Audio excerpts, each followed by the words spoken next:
Drogas já foram consideradas remédios.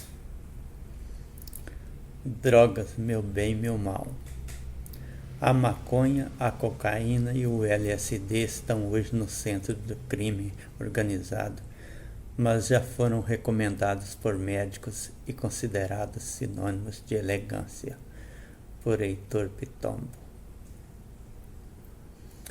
A maconha, a cocaína e o LSD estão hoje no centro do crime organizado, mas já foram recomendados por médicos e considerados sinônimos de elegância. Matéria de Heitor Pitombo. Há 21 anos, o pesqueiro panamenho Solana Star, perseguido pela Polícia Federal, despejou 22 toneladas de maconha no litoral brasileiro. Durante meses, as praias do sul e sudeste foram invadidas por gente que pescava enlouquecidamente um exemplar que fosse da droga, acondicionada em latas de alumínio. Assim como no período conhecido como Verão da Lata, os primeiros carregamentos de cannabis chegaram ao Brasil por mar. Embarcadas em caravelas portuguesas em 1549, as mudas foram trazidas por escravos e marinheiros apresentados a elas na Índia. Agora, um século após o primeiro acordo internacional contra drogas, um encontro da ONU em Viena vai rever a lista de substâncias proibidas em todo o mundo. A maconha faz parte, mas nem sempre foi assim. No Brasil do século XVI, fumava-se o bang. Esse cânhamo, subproduto da planta, servia para fazer tecidos de velas, um mercado aquecido na era das navegações e que despertou o interesse da coroa portuguesa pela cannabis. E os colonos trataram de espalhar sementes da erva por todo o território. Em 1785, o vice-rei Luís Vasconcelos de Souza enviou a São Paulo um ofício com 16 sacas de semente e um manual de cultivo, pedindo encarecidamente aos agricultores que plantassem maconha. No século XIX, ela vira remédio. Como se vê na propaganda mais antiga de maconha, feita pela Grimaud e Cia, de Paris, em 1885, encontrada pelo pesquisador Guido Fonseca, apregoava efeitos terapêuticos dos cigarros índios à base de cannabis índica, uma variedade da erva. Cachimbo de pobre. O uso entre escravos estigmatizou o hábito entre os brancos. Com a abolição da escravidão em 1888, os negros ganharam autonomia, mas continuaram a sofrer com desqualificação social.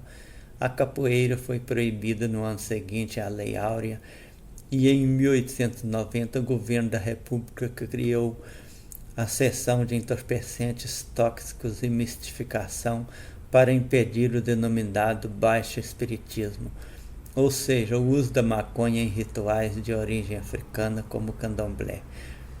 À medida que se enraizava nas tradições populares entre escravos, índios e repentistas do Nordeste, aumentava a repressão ao consumo.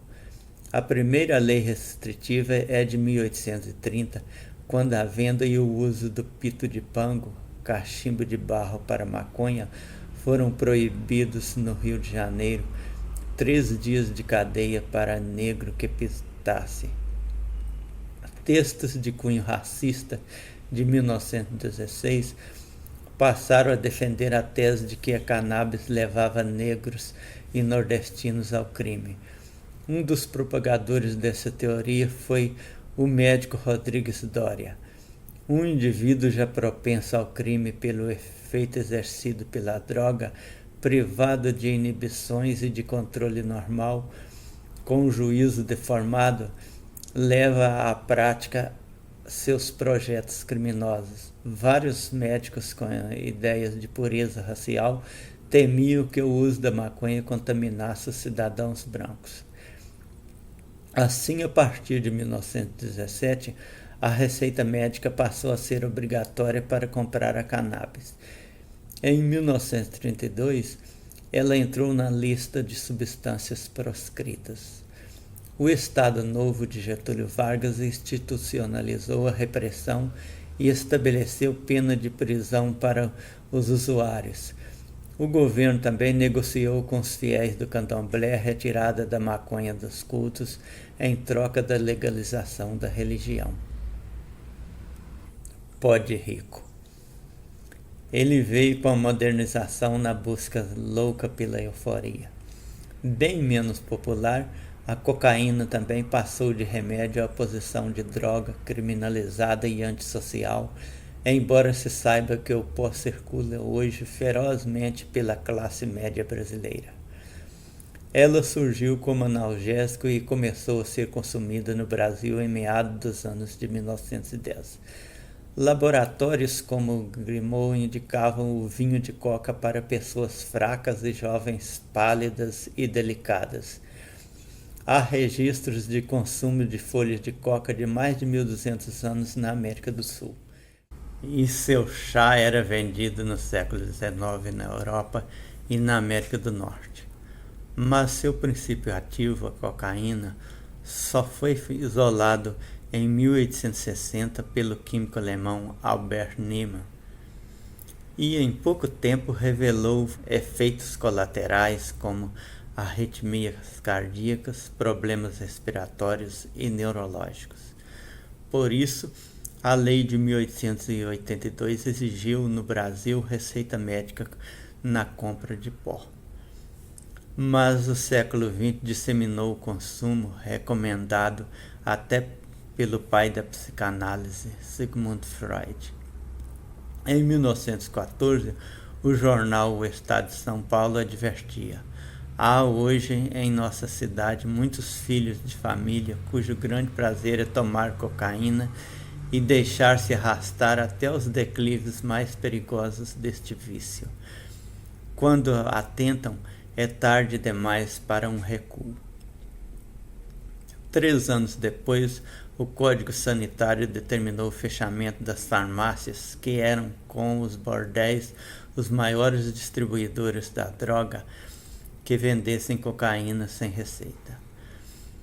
Para a pesquisadora Beatriz Rezende, organizadora do livro Cocaína, Literatura e Outros Companheiros de Ilusão, o Brasil respirava os ares da Primeira República, e o entusiasmo pela modernização vai fazer com que a ideia de decadência de costumes frequentemente ligada ao ópio e ao haxixe seja substituída pela ambição de euforia encontrada no éter e na cocaína. Era usada por poetas e outros artistas. Na crônica A Favela, 1922, Orestes Barbosa escreveu que nos morros cariocas traficantes vendiam a droga malhada misturada a outras substâncias. E no samba A Cocaína, 1923, de Senhor, surgem sinais de alerta. Mais que a flor purpurina e o vício arrogante de tomar cocaína, quando estou cabisbaixa, chorando sentida, bem entristecida, é que o vício da vida deixa a alma perdida. Sou capaz de roubar, mesmo estrangular, para o vício afogar. Até que, em 1938, decreto-lei proibiu nacionalmente a cocaína, mesmo para fins médicos. O dia da bicicleta. Os anos 60 e 70 viveram os desbundes psicodélicos e o fortalecimento do tráfico. Nos anos 60, o movimento hippie e a contracultura deram às drogas status de experiência libertária. Acaba o estigma da maconha como droga de pobre e o LSD, dietilamina de ácido lisérgico, entra na moda.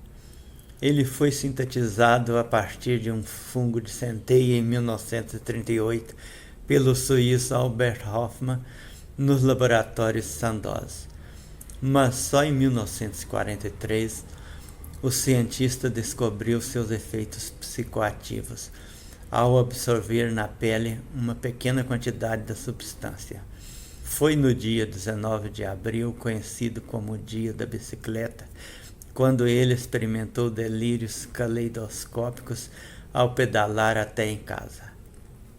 O LSD teria surgido das pesquisas da CIA para criar armas de controle mental e foi aplicado na psiquiatria, mas ganhou fama entre os anos 60 e 70. O cantor Tim Maia, após viagem a Londres nos anos 70, foi visitar a Philips, sua gravadora na época, para oferecer ácido a todos.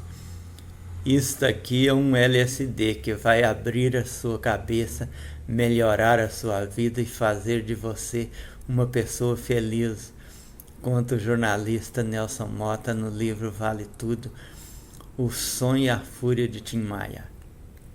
Também nessa época, o tráfico começou a se profissionalizar. No presídio da Ilha Grande, Rio de Janeiro, militantes políticos e presos comuns trocaram experiências sobre táticas de luta, o que teria contribuído para a criação das atuais facções do narcotráfico. Desde então, o Brasil viu o avanço do êxtase, a droga das raves, da classe média, e do crack, a pedra dos meninos de rua de São Paulo. Mas a verdade é que, por razões existenciais, religiosas, de mercado ou de poder, a humanidade nunca deixou de conviver com as drogas. Combate internacional. As medidas de controle começam com o ópio na China. O primeiro acordo internacional sobre drogas é de 1909, após a Comissão do Ópio de Xangai e proibiu o ópio, pivô da Primeira e da Segunda Guerra do Ópio, 1839 a 1842 e 1850 a 1860, entre britânicos e chineses. Os ingleses haviam introduzido a droga ilegalmente na China para pressionar pela compra de produtos ocidentais. Mas a Convenção de Drogas e Narcóticos das Nações Unidas, em 1961, assinada hoje por todos os países da ONU, foi o primeiro consenso mundial de que substâncias psicoativas deveriam ser coibidas por causar dependência e danos à saúde. Este mês, 100 anos depois do Acordo do Ópio, aconteceu a reunião especial sobre drogas da Assembleia Geral das Nações Unidas em Viena. A história das drogas, assim como a da religião, ilustra bem como, embora a ciência tenha desmistificado muitos dos enganos do passado, uma grande parcela da humanidade ainda se mantém agarrada aos equívocos primitivos como se aquilo fosse conhecimento.